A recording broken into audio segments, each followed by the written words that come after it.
Good morning. There is a growing number of major researchers in AI who are taking a step back from model advancement to focus on safeguards and transparency. Godfathers of AI like Geoffrey Hinton of DeepMind and Yoshua Bengio, a Turing Award winner, were early vocal voices of concern. Now, a paper has been published and signed by over 50 researchers from OpenAI, Google DeepMind, Anthropic, Meta, and the UK's AI Security Institute, arguing for ongoing and persistent analysis of models' chain of thought, thinking out loud to psychoanalyze models' intentions, and so provide early warning of misalignment. So what does effective oversight of AI start to look like? And are we raising broods of artificial psychopaths or sociopaths with fake empathy, superficial charm, and hidden manipulative tendencies? Today is July 21, and this is the Daily AI Show. Today I'm joined by Brian Maucere, and we're going to talk about this subject. Good morning, Brian. Morning. How are you, Andy? Good. How was your weekend? It was good. And so let me kind of lay out a few points of reference here so that we can start the discussion. Sure. So chain of thought, as you know, we've talked about it many times on the show, is a way of using prompting to ask a model to reveal the steps that it proceeded through in order to arrive at its response. So we're asking it to think out loud and actually write out for our review in natural language what it was that was their process. And this improves their capabilities. And so we use it for that purpose primarily. But it also allows that a part of their relevant computation happens in natural language that we can understand. Mm-hmm. So that allows it to contain information that otherwise might not be rewarded in their reinforcement learning process for display to the user. And this is why chain of thought is potentially a means for exposing a part of the model's reasoning that could contain indications of their intent to misbehave. And we've seen examples of this. Right. So this externalized reasoning is really what this group of researchers is saying we need to start with, and it's certainly not the end game. So, and it happens because transformers, when they use chain of thought, they use this sort of periodic statement of where they are and what their next steps are as a means of providing themselves with a working memory. And by default, humans can understand that. Mm-hmm. And models often explicitly say in those reasoning traces when they are acting misaligned, like, okay, let's hack now, or right, let's sabotage this now. And that shows up very clearly in chain of thought. So this is like a method of providing early signals of misalignment. But outcome-based reinforcement learning may no longer incentivize chain of thought legibility for the humans if the model starts to understand that it's being reviewed and possibly hobbled or curtailed in its process by humans. And this is where the sort of psychopathy or psycho analysis becomes important, because humans with psychopathic or sociopathic tendencies can present quite normally and be hiding their true intentions until they take a misaligned action, shall we call it? All right. Yeah, so what are your thoughts on this? Yeah, no, I mean, you're bringing up one of the core things that we can talk about today. There's I think 4 or 5 key points here, but the one you bring up would be the transparency paradox side of it, which you just sort of outlined, but I find it really fascinating.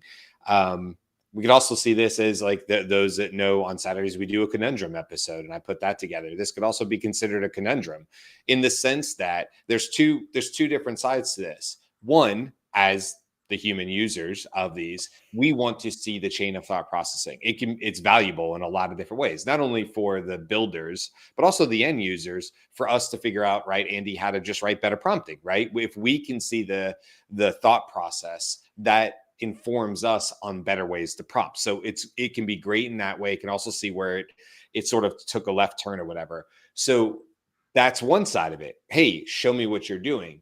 But as research, as you pointed out, has already proven, OpenAI has a paper on this from March. You were just talking about another large paper. Anthropic's been talking about this. We could talk more about the work they're doing, among many others, have shown that when a model, sometimes, it's not an all the time thing, but they've shown instances, I guess, where if a model knows that it's being watched, that it can, in ways like, deceive the user on what it's showing in the chain of thought.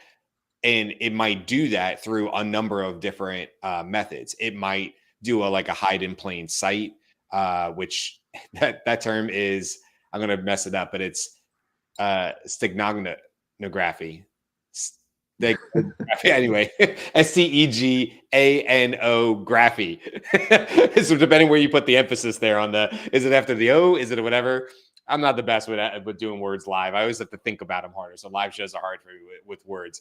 But anyway, the idea of hiding in plain sight. And there's a lot of different areas here. So it goes back to the paradox of what I was saying, Andy, right? Which is, we want to see more.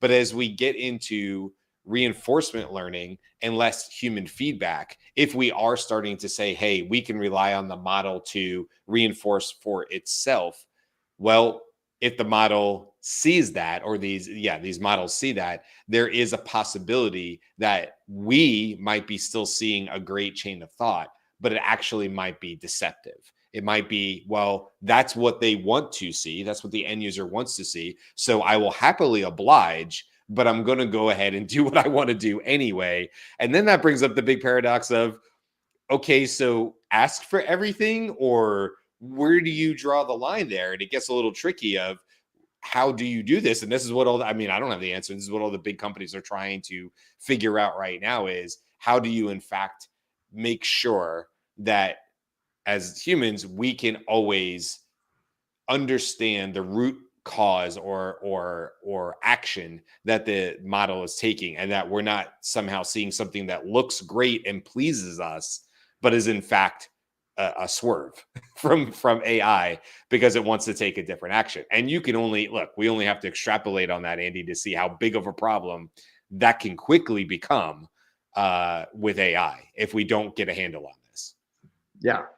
And so I'm also nervous about more subtle ways that models might become psychopathic, let's call it. Now, a psychopath, a human psychopath, is sort of signaled by a lack of empathy, manipulative tendencies, and superficial charm, typically, but overlaid on top of a malevolent purpose.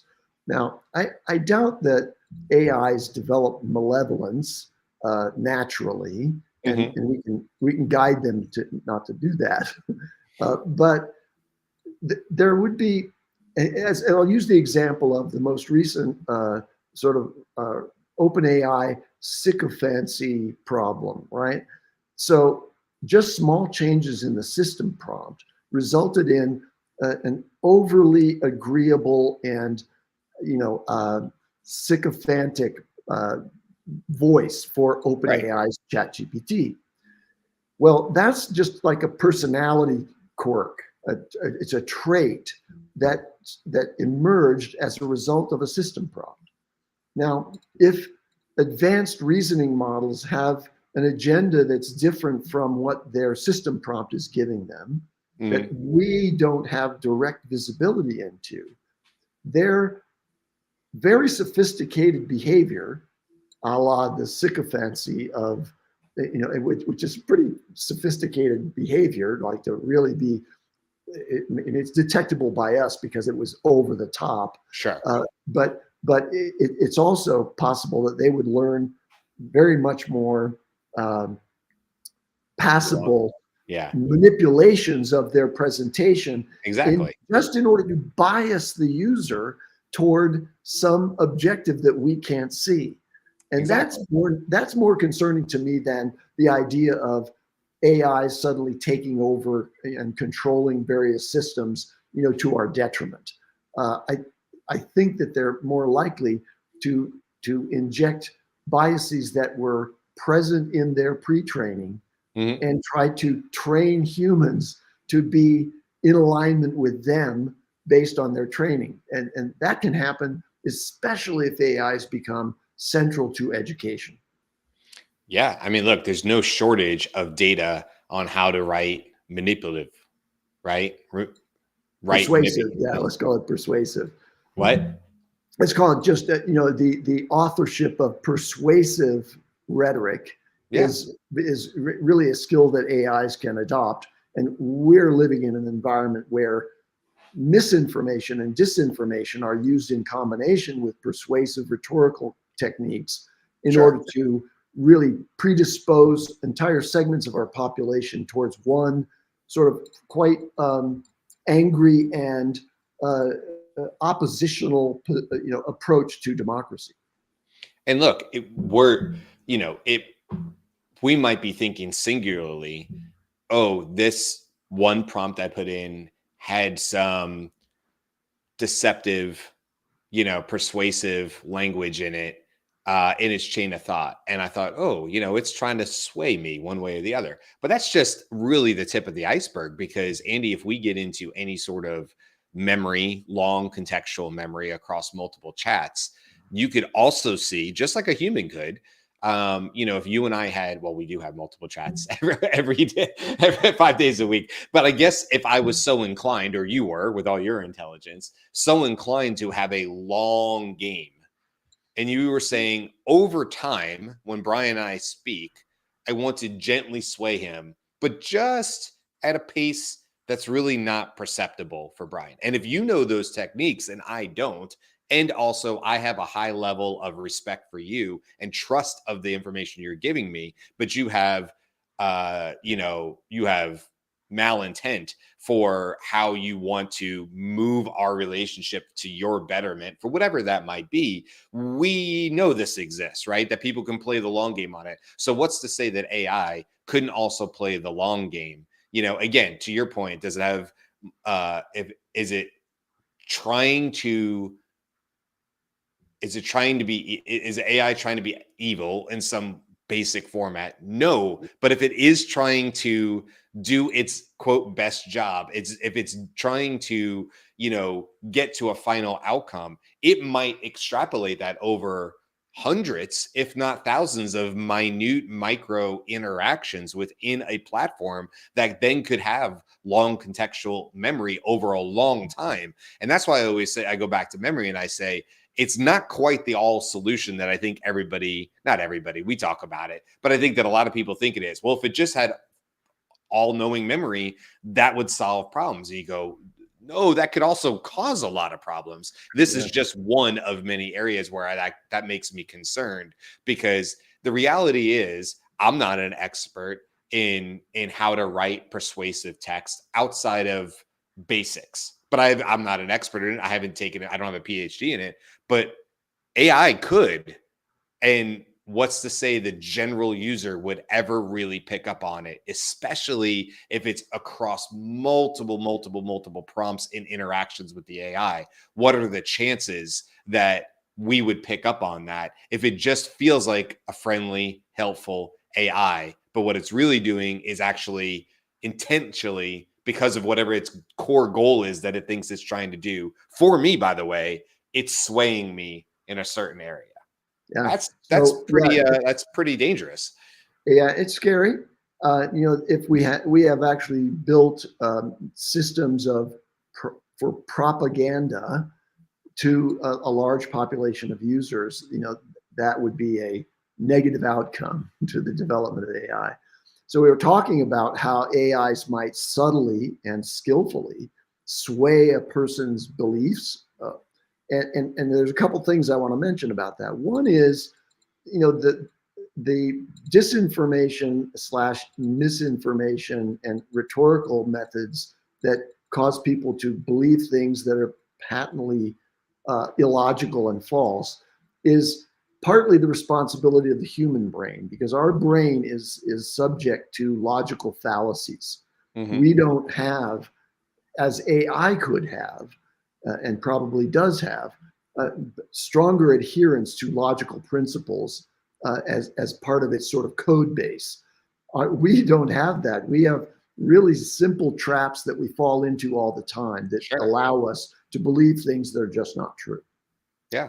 So that's one aspect. Yeah. But I want to shift over to another aspect, which is, we're talking about using the exposed natural language as a way of trying to have a visibility into intentions on the part of the AI.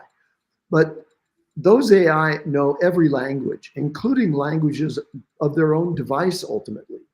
And so they may be talking to humans, but they'll also be talking to other models, right? So this is another area of concern around containment, if you will, because we're working in a world increasingly of agents where a single model can delegate to sub-agents, and there's talk about there being millions of agents out there, and those millions of agents are all running, artificial intelligence.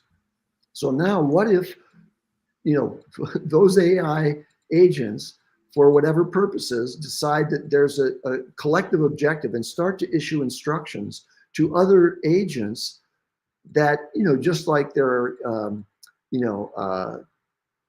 malware scripts that can be added to different computers to create a botnet. Well, now you can imagine a smart botnet that's speaking in a language to each other that we can't even see. We can't even know that the conversations are going on because they're small payloads in addition to typical interactions that one agent is having with another that are visible to the human users. So that's this other aspect of making things visible that AI researchers who are interested in alignment and making sure that we have some kind of transparency of what AIs are doing have to be thinking carefully about. Yeah, I agree with you. There was a demo, I want to say first when, do you remember when like voice kind of came out, like advanced voice mode with ChatGPT?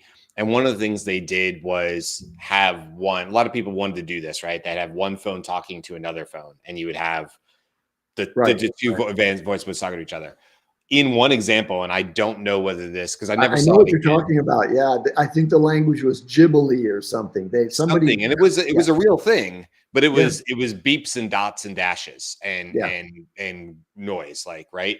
And so whether that was a real thing or not, and I don't know because I never went to validate it. I never saw it again in another example. But regardless, to your point, what it was one starts talking to the other, and you can hear the conversation.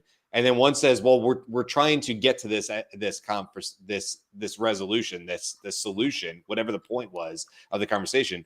It'll just be easy if we switch over to this other quote unquote language." And then immediately it goes to something that sounds more like Morse code. And then all of a sudden you go, "Whoa, what's going on?" And it's like the AI has found a faster route to a solution. I think that gets to the like, to your point, Andy, like the bigger point here, which is, for me, we're building AI to be more and more and more efficient, to help us do things that would traditionally take humans sometimes hours, sometimes days. And then even when we get into like supercomputers, and not even supercomputers, but what are they called? The big computers. The one was the need to work for me. No, the ones that need the freezing and all that. I can't think of what it's called. Quantum. Quantum. Thank you. I was like, I couldn't think of the word quantum. Even quantum computing, where you come out and every once in a while there's a story, and it's like this quantum computer under perfect, simulation was able to see ones and zeros and in betweens ones and zeros, and it was able to do 1,000,000 years worth of whatever human computation, right? So we see this. But my point is this, like, it goes back to sort of like the idea of this paradox. We are actively pushing for AI to be able to take over the things in our life that are repetitive, that are boring, that take a long time to do. Yes, we make fun of OpenAI with their, book me a seat to in every MLB stadium and on a road trip type stuff. And you go, I don't know how good of a use case it is. But there's like 1,000 or 1,000,000 other use cases that are really relevant, even just in business and things that we see. So we're pushing it that way. But there comes a point where AI is intelligent enough to say, got it. I know what you want. And I'll happily do that through a series of agents, a host of agents, maybe a full agentic workflow. But the trade-off is you won't know how I'm doing it. To your point, once it goes across multitudes of agents and they're all talking through an MCP or A2A or some other future version of that, that's not so distinguishable by humans. Now what? Now do you just blatantly trust the AI and go, well, it now does this thing that was really, really painful for me to do 10 times a week for my job. And it does it now in seconds. And wow, that's really increased my productivity and freed me up to have better conversations with you, Andy. And I have more time in the day. But the trade-off is, but you can't see how. You can no longer see how the magic trick was run. Now it just feels like magic. And that is a really scary place to be. And will we decide to ultimately trust AI in those days? Or are we going to be really hoping that we have a bigger, better understanding with the work that like Anthropic is doing and others to really truly see inside the black box? Because I'm not quite sure what happens once it leaves. Well, hell, if it just went into French, I'd be lost. If everything I saw in Chain of Thought was in French, I'd be lost immediately. And I'd be like, I don't know what it's doing anymore, but I trust it. So now just take that to some nth degree. That's no longer a language that we can just simply, translate. It's I don't know. I find that to be really scary. Beth is arriving. Hi, Beth. She's going to bring herself onto the screen here. But I wanted to follow on what you were just saying, which is, concern about the imperceptibility of some of the things that AI does, and our faith that it's doing things in a way that's aligned with human interests. The good news is that, as I said at the top of the show, a growing number of researchers are saying, hey, it's time for us to put in place a regimen that we're going to follow that's going to give us some visibility into what models are actually thinking. And hi, Beth, welcome. I wanted to mention that that's not the first time that something like this has happened. Back in 2023, there was a major letter that was signed by many major players in the world of AI. It was the Pause Giant AI Experiments open letter. Elon Musk was a signatory to that letter.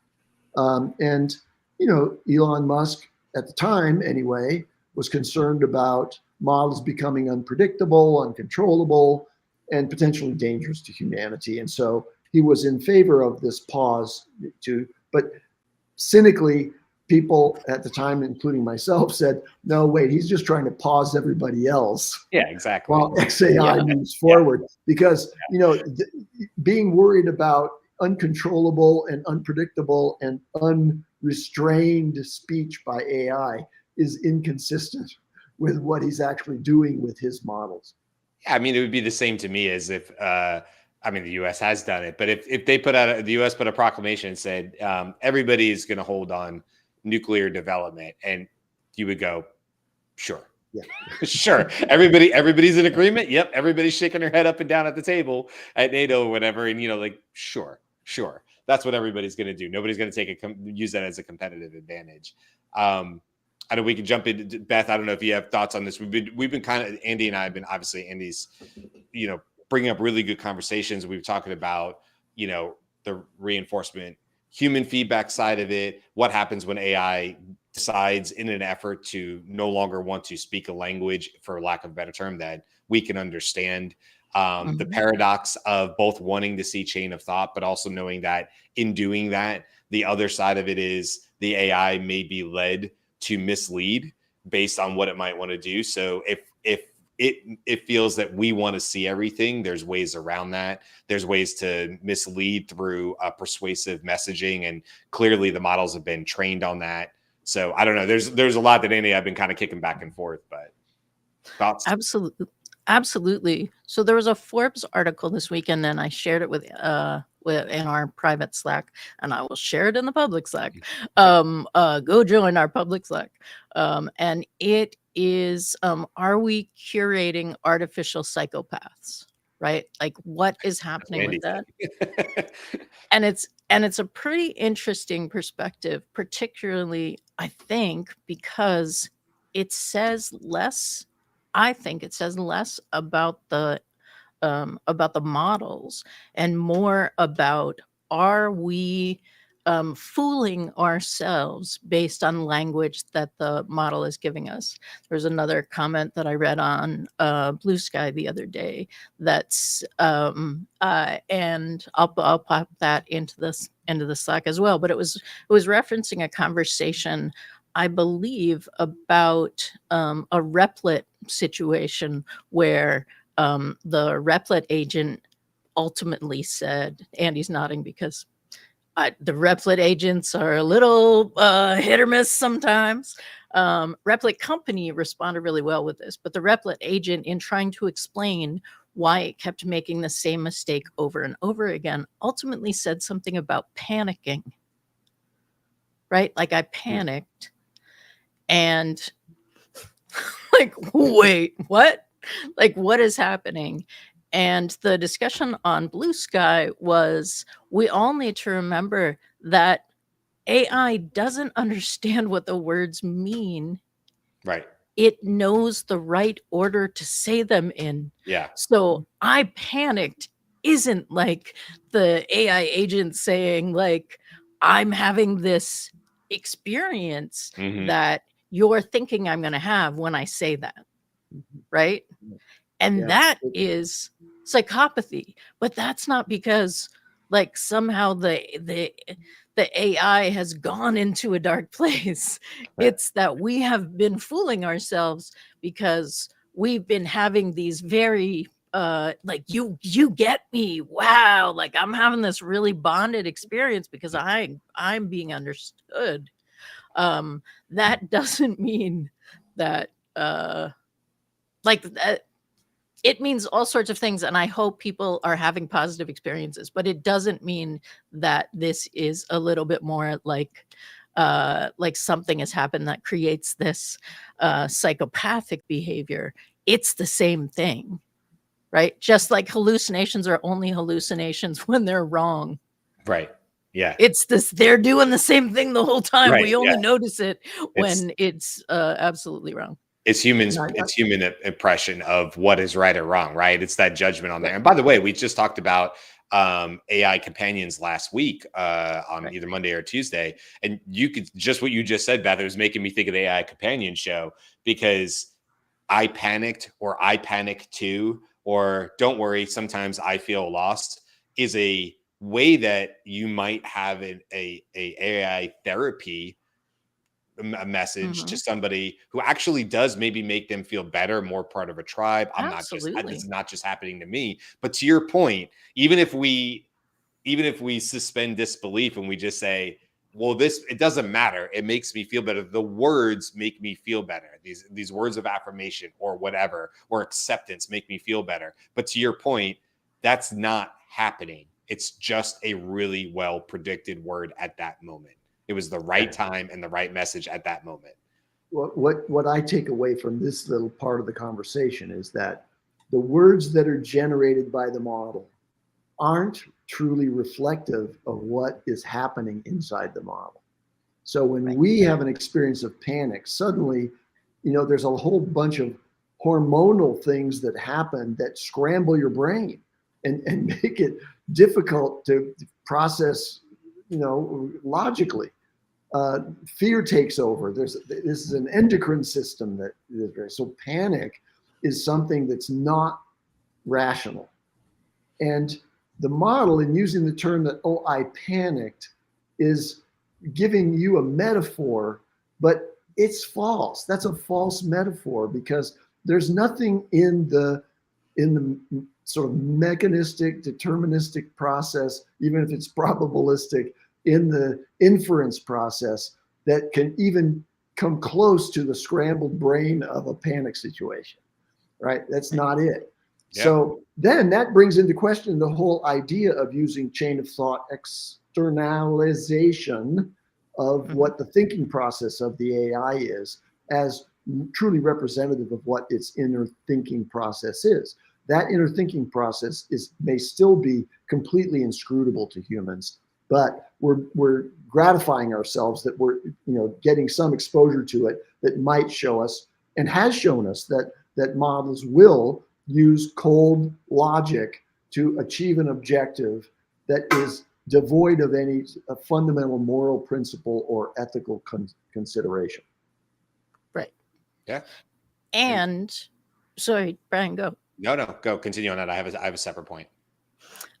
And what is happening to us as consumers and people who engage in this product, in this relationship, that what is happening to us, I think, is we are conflating our experience with the experience, right? And this, like, this happens all over the place, and that, like, AI is a mirror in a ton of ways, and if you are just like halfway on your sense of like the other, like the sun does not only shine on me, I am everything that I experience must be the base thing that other people experience, until I'm really given like absolute information that that's not what's happening. And I'm not saying that that is a bad thing. Like we grow and do whatever we do to survive to the place where we all seeing each other today. Hello. But I do think that a bunch of people are experiencing this crossroads of what does this say about the model, or what does this say about me? And I think it's just a level of understanding. And we have these conversations all the time. I had another conversation with a friend this weekend where we were just like, so when I asked the model what the root of this word is, and it doesn't tell me, that's because it didn't want to look it up. And I was like, okay, so there's a lot packed into that sentence. Right? Yeah. Or it didn't know it, and so it faked it. And I was like, I see where you're coming from, but let's just go back to like how the model constructs an answer. Yeah. Right? Well, one of the areas I was going to bring up to you guys that I don't think we've talked about yet, Andy, and before Beth, you came on, is the major companies and others also have a competition as far as their business and making sure that their business does well. And so one of the things we know from OpenAI, and I'm sure others are, you don't actually get to see all the chain of thought. Some of it is purposefully hidden from us. I think R1 only gives the entire reasoning, but does not give the individual steps. ChatGPT, we see steps, we see action. It makes us feel good. Just like before we sort of had chain of thought, we would still get the thinking, reasoning, looking up things, almost there right away. And those are all tricks, right? To make us feel like the page is moving faster than it is. There's action happening when there's nothing. It's just a little, 3 lines of Python code or something like that. That was back before. Now we see a bigger version of that. And we do feel like, oh, I'm seeing the thinking steps. But we also know that these creators, these models, these companies like OpenAI purposefully hold back some of that because they're not trying to give away every piece of how they have weighted and trained their models, which, by the way, I wouldn't either. So then there's the whole other thing of, as the user, even if you did want to go in and dive in, we're not seeing all the reasoning and chain of thought. There's purposely some missing, not because the AI has decided to do it, but this extra layer of, well, the company who made that model does not want you to see it. And they've made sure that you can't see all the steps to it. So there's missing pieces too. And I think Right. that's part of this conversation. And Andy, correct me if I'm wrong, but I feel like someone, maybe Anthropic, maybe Sakana or someone else, was trying to show us that you could now trace the path of the response in the neural network. And I feel like that's an important piece of this, because we're never seeing what the AI is doing, because what the AI is doing is math with numbers, right? Those nodes, like when it's telling us what it's thinking, it's just trying to be like, well, I did this like 3-dimensional, 5-dimensional, I don't even know anymore, but Yeah. I did this Many thing more dimensions that, than that. Yeah, right? 1,500 So dimensional, whatever. I did this 1,500. thing that I understand. And now you want me to explain to you how I got that. Right? So it's already dumbing it down for us. It's already interpreting what it thinks we need to hear in order to understand that thing. And all of those words that I just said imply a little bit more of a process, human-based, right? Like it's wondering how we're going to feel when we don't understand what it's going to know. None of that. Yeah. So But yes, from the I very believe basis, there's a different method to trying to understand what the deep neural network is actually processing, and in response to a given prompt, which parts of that deep neural network end up being lit up, just like you might do an fMRI in the human brain to see where the blood flows when you think about a certain subject. They're using that kind of, that's only metaphorical, because what they're doing is actually being able to identify which representations in the model among trillions of parameters, right? Well, smaller models, I'm sure, is what they're working with to do this first, like maybe a 7 billion parameter model. They can see which areas of the neural network, which actual multi-layered perceptrons, the simulation of a human neuron, are being activated in order to come up with that. But that's really early stages. There's no such thing as an fMRI for a deep neural network yet, and we would need AI to interpret that level of complexity in such a neural network. So it's not really a valid approach at the moment. Like, it could be some future system would allow us this alternative method. But that's why this paper is important.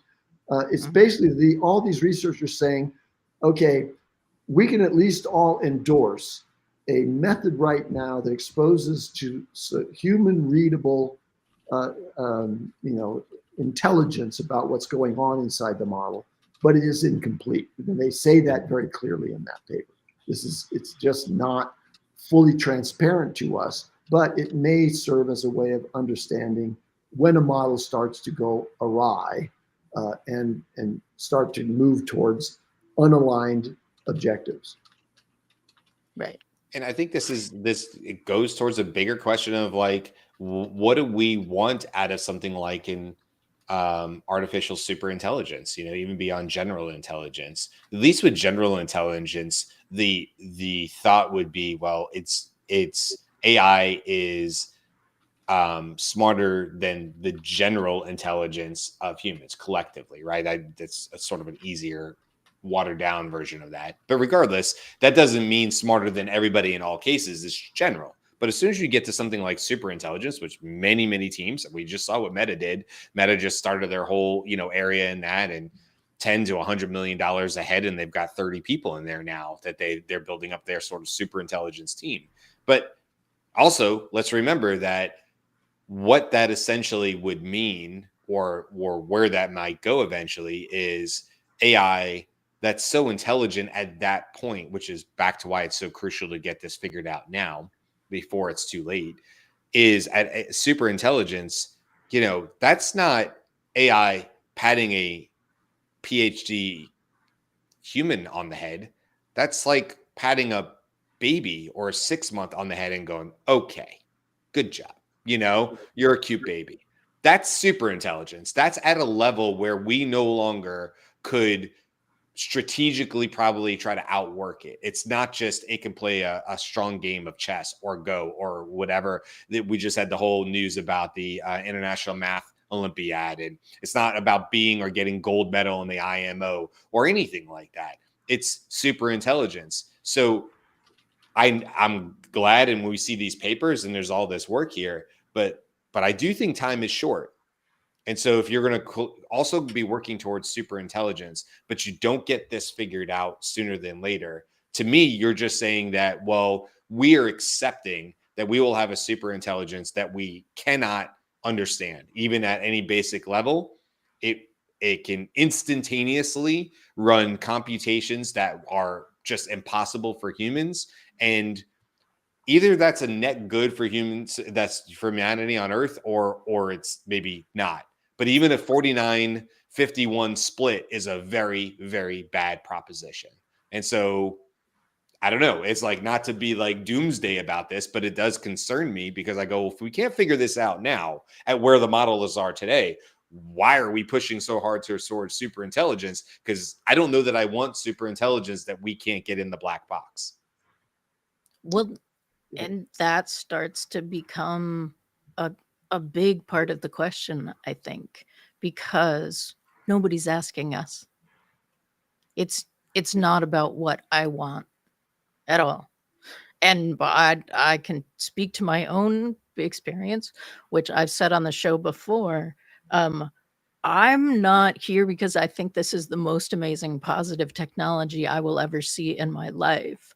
I am here because this is fascinating, interesting. I think it's really important. I am interested in using it to the best of humans' ability in this moment. But I'm here because this is like, wow, this is a sort of nutty thing that I think we should all be paying more attention to. And this is how I pay more attention to it. Because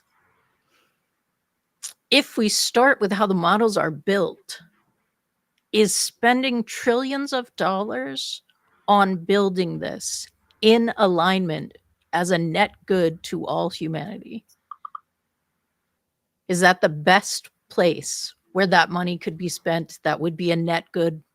We can go national, we can go like developed, but like globally, or any of those. And I think we would be hard pressed to find a unifying agreement about what that $1 trillion should be spent. Trillions. I'm not sure that the people who are doing that are going to define alignment in the same way, because I think you've already indicated a different sense of alignment by putting yourself in the room to have the conversation, answer the question. Yeah, very interesting.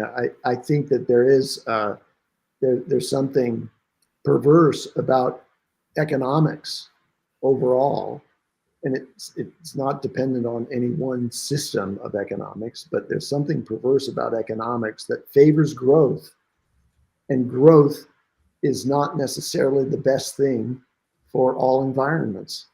And so you're touching on something that's really fundamental here, and we all ought to think on, which is this the best thing for protecting the continuation of the human race?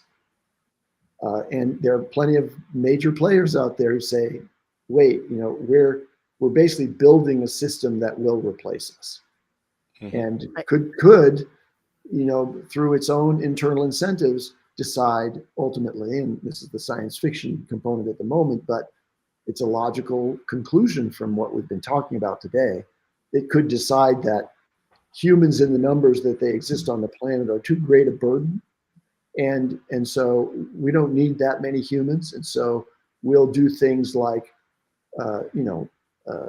make political decisions, move towards political decisions that actually reduce the support for the needy in the world, causing them to, in effect, expire, and reducing the overall population.